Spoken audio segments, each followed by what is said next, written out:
नमस्कार, आप देख रहे हैं न्यूज स्टेट और मैं हूं आपके साथ पंकज मिश्रा। रूस और यूक्रेन के बीच जंग अब और खतरनाक मोड़ पर पहुंच चुकी है। मिसाइल, ड्रोन और एयर स्ट्राइक से दोनों देश एक दूसरे को लगातार वार कर रहे हैं। ताजा हमलों में 15 से ज्यादा लोगों की मौतों की खबरें आ रही हैं। हालात इतने बिगड़ चुके हैं कि बड़े हमले का खतरा मंडरा रहा है। ऐसे में सवाल उठता है कि क्या दुनिया एक और बड़े युद्ध की ओर बढ़ रही है? रूस और यूक्रेन के बीच जारी जंग अब और ज्यादा आक्रामक और खतरनाक होती जा रही है। दोनों देश अब सीधे नागरिक ठिकानों तक को निशाना बना रहे हैं। रूस के कब्जे वाले जेपोरिजा इलाके में यूक्रेन के हमलों में 15 लोगों की मौत हो गई। इनमें 4 मासूम बच्चे भी शामिल बताए जा रहे हैं। कई लोग घायल हो गए हैं। वहीं यूक्रेन के सुमी क्षेत्र में रूसी ड्रोन हमलों में 3 लोगों की जानें चली गई। यह हमला उस बड़े हमले के बाद हुआ जिसमें कीव के पास 10 लोगों की मौत और करीब 100 लोग घायल हो गए थे। लगातार बढ़ते हमलों ने साफ कर दिया है कि अब यह जंग सिर्फ सैन्य ठिकानों तक सीमित नहीं रही। आम लोग इसकी सबसे बड़ी कीमत चुका रहे हैं। हर दिन बढ़ती मौतें इस संघर्ष को और भयावह बना रही है। इस जंग का सबसे खतरनाक पहलू ड्रोन वॉरफेयर। यूक्रेन ने अपनी लंबी दूरी और ड्रोन क्षमताओं को काफी मजबूत किया है।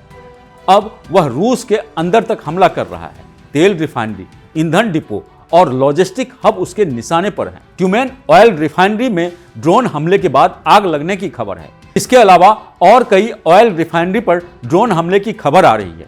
इन हमलों से रूस के अंदर ईंधन सप्लाई प्रभावित हुई है। यही वजह है कि अब रूस के राष्ट्रपति व्लादिमीर पुतिन पर दबाव बढ़ता जा रहा है। यूक्रेन की रणनीति साफ है, सीधे रूस की सप्लाई चेन को कमजोर करना।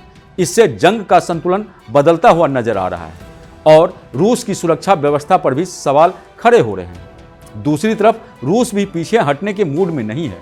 सुमी में ड्रोन हमले से नागरिक ढांचों में आग लग गई।